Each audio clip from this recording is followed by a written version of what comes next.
Hello everyone, कैसे हैं आप सब। आई होप अच्छे ही होंगे। तो यहाँ पर मेरी सिस्टर बना रही है कोफ्ते की सब्ज़ी, बिल्कुल अलग स्टाइल से। जैसे कि मैं बनाती हूँ ऐसे नहीं बनाती। तो मैंने कहा चलो इसकी भी दिखा देती हूँ। तो यहाँ पर इसने ऑयल को गरम कर लिया था, फिर उसके बाद चॉपर से चॉप कर ली थी प्याज और टमाटर। तो बस यहाँ पर दोनों चीज़ डाल दी थी, इसे थोड़ी देर पकने देगी। तो दूसरी तरफ ये कर लेगी कोफ्ते बनाने की तैयारी। तो यहाँ पर इसने लौकी ली है, बेसन लिया है, नमक डाल लिया है और थोड़ा सा धनिया डाल लिया था, सूखा धनिया। देखिए बस यही चीज़ डालनी है, और आप चाहे तो थोड़ी सी लाल मिर्च भी डाल सकते हैं। तो फिर यहाँ पर थोड़े से टमाटर और प्याज थोड़े से सॉफ्ट हो गए थे, तो फिर डाल दी थी यहाँ पर हल्दी पाउडर, थोड़ा सा नमक और थोड़ी सी यहाँ पर डाल देगी लाल मिर्च। तो बस यहाँ पर ये तीनों चीज़ डाल दी है और थोड़ा सा सूखा धनिया भी डाल दिया साथ में। तो अब इसे जब तक तरी नहीं आ जाएगी तब तक इसे पकाएंगे। तरी आने के बाद और इसमें थोड़ी सी कश्मीरी लाल मिर्च भी डाल दी थी, जिससे कि इसमें थोड़ी सी ना कलर भी अच्छा आ जाए। कश्मीरी लाल मिर्च तो हम डाल ही देते हैं, जिससे कि कलर आ जाता है अच्छा सा। और ये है थोड़ा सा मैगी मसाला। तो बस यहाँ पर सारे मसाले डालकर और अब तरी आ जाएगी इसमें तब तक। तो फिर उसके बाद डाल देना इसमें पानी। तो आपको जितनी पतली या लिक्विड करनी हो सब्जी आप कर सकते हैं। तो बस यहाँ पर पानी डाल दिया है। तो एक तरफ यहाँ पर पानी पकता रहेगा और दूसरी तरफ बन जाएंगे लौकी के कोफ्ते। तो दोनों काम एक साथ चल रहे हैं। इससे क्या होगा कि इससे जो सब्ज़ी होगी बहुत ही जल्दी बन के तैयार होगी। तो इधर ऑयल गरम कर लिया है कोफ्ते बनाने के लिए। तो यहाँ पर कोफ्ते भी बन रहे हैं साथ के साथ, और थोड़े से मोटे बना रही है, मतलब ना ज़्यादा पतले ना ज़्यादा मोटे, इस तरीके का मीडियम साइज़ बना रही है। और तो यहाँ पर कोफ्ते भी बन जाएंगे। तो कोफ्ते तल चुके हैं, बस अब इसे निकालने की तैयारी हो जाएगी। तो कोफ्ते भी अच्छे से पक चुके हैं। तो यहाँ पर फिर मेरी सिस्टर कर रही है, वो सॉरी मेरी भतीजी कर रही है यहाँ पर पूजा। तो ये मेरी सबसे बड़ी वाली भतीजी है और शाम का टाइम है तो वो पूजा कर रही है यहाँ पर। तो इधर की तरफ कोफ्ते बन चुके थे, पानी भी उबल चुका था। तो यहाँ पर बस जो कोफ्ते थे वो इसमें डाल दिए हैं, और वो कह रही कि चलो ये 4-5 जो बचे हैं बच्चे खा लेंगे। तो वो ये कह रही थी, कंफ्यूज हो रही थी। और बस थोड़ी सी कम गैस पर कोफ्ते पक जाएंगे। और यहाँ पर बच्चों को जो कोफ्ते बनाए थे एक्स्ट्रा बन रहे थे, तो वो बच्चों के लिए लेकर आ गई थी। तो बस यहाँ पर बच्चे भी खा रहे हैं। और यहाँ पर मैं आज जाऊँगी अपने घर पर, तो मैं अपने जो आज कपड़े धुले थे उनकी बना रही हूँ तय। तो मैंने कहा चलो कल तो रह गए थे भाई, आज अपने कपड़ों की तय वह बना लेते हैं। और जो आज नहाए थे ना वही कपड़े हैं ये। तो बस ज़्यादा कपड़ों की मुझे तय नहीं बनानी है, क्योंकि बैग तो मेरा लगा हुआ ही है। जो आज के कपड़े थे बस वही इनकी तय बना के इसे मैं बैग में रख लूँगी। तो बस यहाँ पर कपड़ों की तय भी बन गई है और मैं इन्हें रख लूँगी अपने बैग में। तो बस बैग में रखने के बाद अब मैं थोड़ी देर में अपना पर्स भी तैयार कर लूँगी, जिसमें मुझे अपना ट्राइपॉड वगैरह रखना है। तो यहाँ पर मैंने पर्स भी तैयार कर लिया है, और इसमें मैं यही वाली चीज़ रखती हूँ, ट्राइपॉड, अपनी माइक वगैरह ये सभी रखती हूँ, क्योंकि इतने बड़े में आराम से आ जाता है। तो यहाँ पर मेरी सिस्टर दे रही है अपने बेटे को पानी। तो और वो बोल रहा है कि मम्मी हम भी मौसी के साथ ही चलते हैं, क्योंकि ना इसका हमारे बिना मन नहीं लगता बिल्कुल भी। और आज और ये आपसे कह रहा है हेलो, और मेरी सिस्टर भी, भाभी भी, सारे हेलो बोल रहे हैं। तो आप भी बोल दीजिए हेलो। तो बस यहाँ पर बता रही है कि एक काम कर इसे ले जा, क्योंकि ना ये ना हमारे बिना बिल्कुल भी नहीं रहता है। और क्योंकि बच्चे हैं तो बच्चों के साथ खेलता रहता है, और इसे लगता है कि मौसी है तो सब है घर में। तो बस भाई अपना अब हम चलते हैं तैयार होने। तो यहाँ पर मैं तैयार हो चुकी हूँ, और मैं देख रही हूँ सूट की फ़िटिंग, क्योंकि मैंने आज ही सिलवाया था ये वाला सूट। तो बस मैंने कहा चलो फ़िटिंग देख लेती हूँ। तो फ़िटिंग बिल्कुल ठीक आई है टेलर की। मैं अधिकतर मेरठ में सिलवाती हूँ, तो मैंने कहा चलो भाई देख लेती हूँ कभी ऐसी ना हो। तो यहाँ पर बस मैं चलने की तैयारी हो चुकी है, और मैं सबसे गले भी मिल लेती हूँ, सिस्टर से, भाभी से, मम्मी से, सबसे। और मैं मम्मी के सामने कभी भी रोके नहीं चलती हूँ, क्योंकि अगर मैं इमोशनल हो गई ना तो मम्मी सबसे ज़्यादा इमोशनल हो जाती है। तो इसलिए बस हंसी हंसी से चलते हैं। और फिर रोना भी किस चीज़ का, अपने घर ही जा रहे हैं जहाँ पर हमें हमेशा रहना है। और रोया वहाँ जाता है जहाँ पर किसी चीज़ का दुख हो।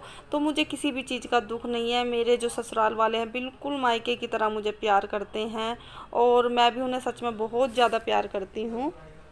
तो बस चलते हैं भाई अपने ससुराल। और बड़ा वाला जो भाई है मजाक कर रहा है कि चल आज और रुक जा। मैंने कहा नहीं भैया मुझे अपना घर जाने दे। तो बस अब मैं जा रही हूँ अपने ससुराल। तो मैं आ चुकी हूँ घर पर और ये आप देख सकते हैं लीची। तो ये लीची किसी नर्सरी वाले ने दी है जो हमारे जान पहचान के हैं, और उनके ये काम ये इस चीज़ लीची होती हैं पेड़ पे लगती है तो वो हमारे घर पे पहुंचा दी हैं। तो इतनी सारी लीची तो खैर कोई नहीं खाएगा, नर्सरी पर जाएंगी लड़के खा लेंगे। और उसके बाद यहाँ पर कर रही हूँ मैं बेडशीट ठीक। तो बच्चे क्योंकि बच्चे पढ़ रहे हैं तो इस पर पूरा दिन कूदे हैं, तो मैंने कहा चलो भैया बेडशीट कर देती हूँ। और ये शाम का टाइम है, तो शाम के टाइम पूरा दिन हम लेटे रहते तो भाई शाम को भी बेडशीट सही करनी होती है, एक मॉर्निंग में एक शाम को। और आप देख सकते हैं जो मेरे पीछे का जो बेड का वो है ना, ये पता नहीं निकल रहा है, बार बार इसे गिर जाता है। और मुझे लगाना इसलिए पड़ रहा है क्योंकि ना ये इसमें कील है, इसलिए मुझे लगाना भी पड़ रहा है। तो कारपेंटरों को बुलाऊँगी। तो यहाँ पर फिर उसके बाद बेडशीट सही करने के बाद मैंने कहा चलो अब थोड़ा सा ना अपने मुंह को भी ज़रा ठीक कर लेती हूँ। अगर पता है क्रीम वगैरह या चुटिया वगैरह नहीं करते तो मुझे पता नहीं अजीब सा लगता है। मैंने कहा चलो फ्रेश फ्रेश सा फील हो जाएगा अगर मैं चोटी वगैरह कर लूँगी। और बताना किस किस को ऐसे लगता है, क्योंकि ना बिना चोटी करे और मुँह धोए ना तो अजीब सा लगता है। तो बस यहाँ पर मैंने मुंह साफ़ करके धो के और क्रीम वगैरह लगा ली है, सिंदूर वगैरह लगा लिया है। फिर मुझे आगे का काम करना है। और यहाँ पर बच्चे भी पढ़ रहे हैं साथ के साथ ही, तो मैं बच्चों से भी कह रही हूँ कि बेटा पढ़ लो, बस पढ़ाई पे ध्यान दे लो क्योंकि बस पेपर उनके आने वाले हैं। तो यहाँ पर बस मैंने ये ड्रेसिंग टेबल जो भी फैला हुआ था वो भी साथ के साथ सही कर दिया था। और मैं आ गई थी फिर बाहर कपड़े उतारने के लिए। तो यहाँ पर मैं कपड़े उतार लूँगी और फिर आपसे करूँगी बहुत सारी बातें। तो चलिए फिर मिलते हैं आपसे थोड़ी देर में।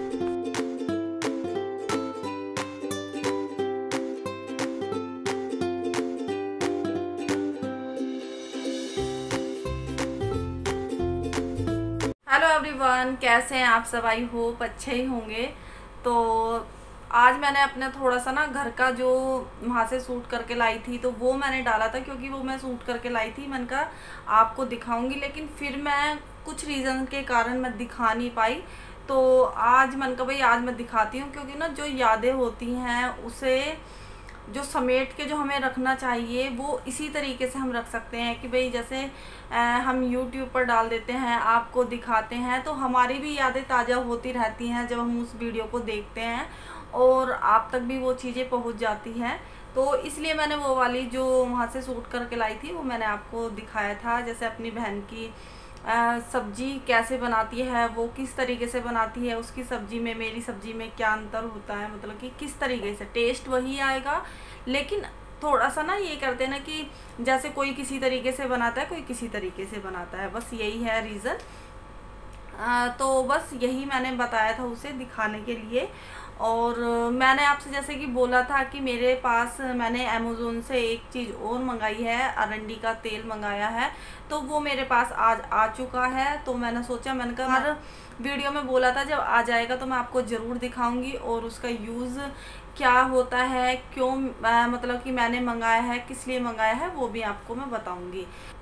मेरे तो नेल्स बहुत ज़्यादा वीक हो रहे थे, मैंने आपको उस दिन भी बताया था, अपने आप ही टूट रहे हैं, पता नहीं क्या रीज़न है।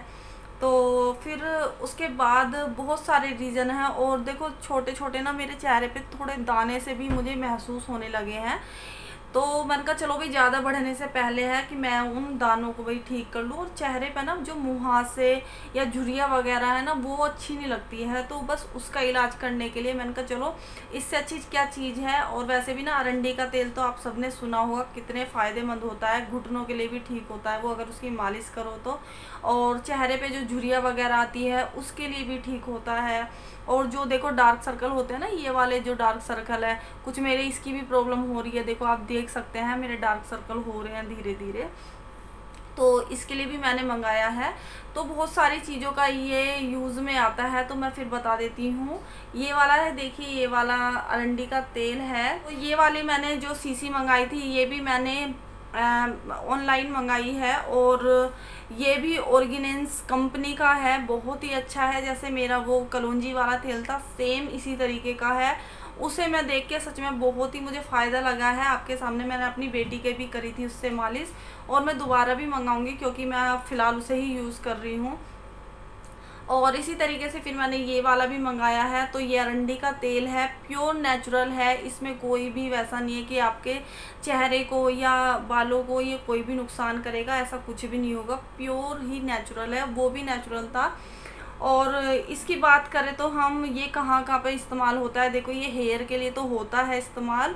आप जिस तरीके से मैंने उसकी मालिश की थी कलौंजी वाले तेल की, इसी तरीके से आप इसकी भी मालिश कर सकते हैं। रात को आप मालिश करके सो जाएं, थोड़ी बहुत मसाज करें 2-1 मिनट की, और फिर उसके बाद आप मॉर्निंग में अपना हेयर वॉश कर सकते हैं।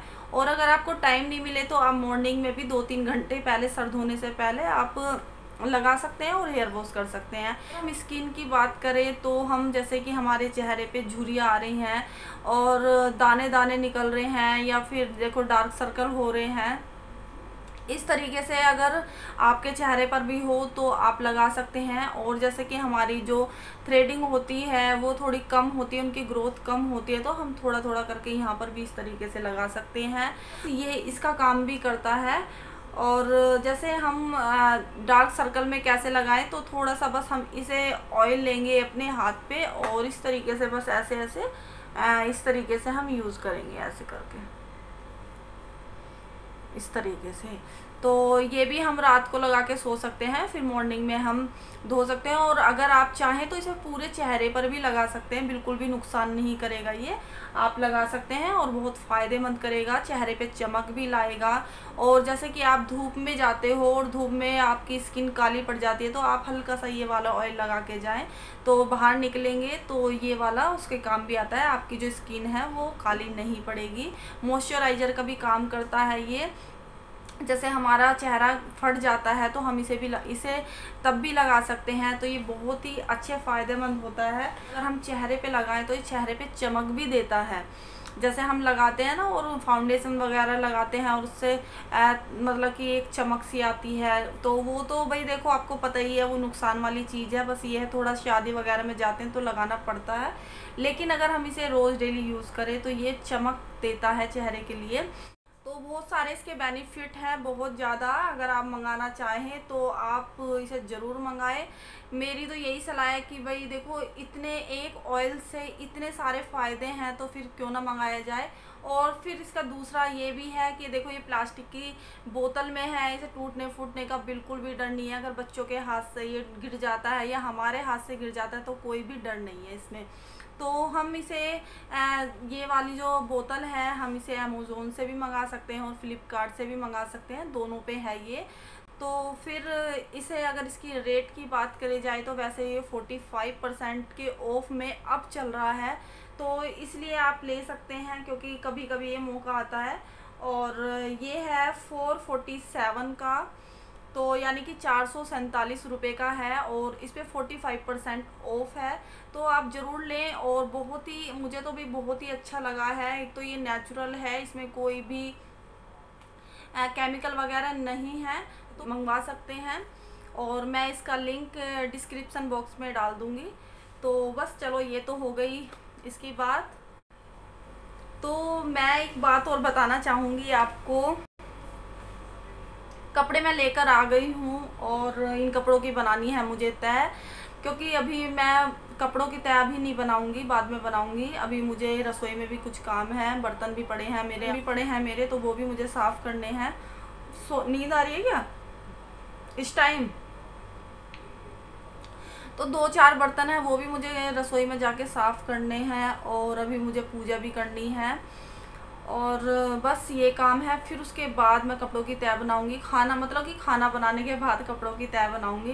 क्योंकि ये वाला काम तो भी देखो ऐसा है कि अपना बैठ के कुछ भी टीवी वगैरह देख रहे हैं तो हम करते रहेंगे, और खाने वगैरह का काम अगर मैं 7 बजे से स्टार्ट करती हूँ ना तभी मुझे अच्छा लगता है। अगर मैं थोड़ी लेट हो जाती तो मेरा मन ऐसा लगता है कि आज मैं लेट होगी। भले ही हमारे घर में जो खाना खाया जाता है वो 10 बजे खाया जाता है, लेकिन ना मैं अपनी जो शुरुआत करती हूँ वो 7 बजे कर देती हूँ। जो भी मुझे सब्जी वगैरह बनानी होती है वो मैं स्टार्ट कर देती हूँ। और बोल रही थी, कल मैं गई थी मार्केट मम्मी के सूट लेने के लिए, और मेरे साथ ऐसा हुआ कि जब मैं मार्केट में गई और फिर मैं मार्केट से घर पर आई तो मेरे साथ जो इन्होंने बर्ताव किया आप सुन के हैरान हो जाओगे। सबसे पहले तो बिल्कुल ठीक है, वो चीज़ ठीक है, लेकिन मैं एक अपना एक्सपीरियंस बता रही हूँ कि किस तरीके से किया। सबसे पहले तो गेट खोला, गेट सबसे पहले अपना ये मास्क तो खैर मैंने भी लगा रखा था, बच्चे और इसके पापा मास्क लगा के गए और फिर दूर से सैनिटाइज़र किया मेरे हाथों को। और फिर उसके बाद मतलब कि ये कह रहे कि ऐसा लग रहा है जैसे कि तुम बम मतलब हमारे घर में आ चुकी हो, और फिर नहीं लगाया कोई, सब बच्चे दूर रहो, इस तरीके से बोल रहे थे। चलो चलो अंदर चलो, चलो अंदर चलो, मतलब कि बच्चों को बोल रहे थे चलो अंदर चलो, मतलब यानी कि मुझसे दूर भगा रहे थे क्योंकि मैं मार्केट से आई थी इसलिए। और बस फिर सीधी मैं मार्केट से आने के बाद सबसे पहले मैं बाथरूम में गई नहाने के लिए, अच्छे से सर वगैरह धोया और कपड़े चेंज किए, मतलब कि नहा धो के फ्रेश हो के फिर मैं बाहर निकली। और फिर मैंने पानी पिया क्योंकि भाई उससे पहले तो हम पानी भी नहीं पी सकते, बर्तन के हाथ भी नहीं लगा सकते। तो इतना मतलब एक खतरा बन चुका है और इस तरीके से बर्ताव हो रहे हैं घर वालों के साथ भी जो बाहर से आते हैं, मतलब जैसे मम्मी पापा या फिर ये भी बाहर चले जाते हैं, हम सब भी ऐसे करते हैं। भाई बच्चों को तो मैं आने नहीं देती बिल्कुल भी उनके पास, तब तक वो नहीं नहाते। और ये सही भी है, देखो जब तक मतलब कि वो नहा धोना ले तब तक बिल्कुल भी बच्चों को तो बिल्कुल भी मत आने दो, क्योंकि देखो जो बच्चों की इम्यूनिटी पावर है वो आजकल की इतनी स्ट्रोंग नहीं है जितनी पहले थी। आजकल के बच्चे बहुत ज़्यादा सेंसिटिव हैं, बहुत ही ज़्यादा।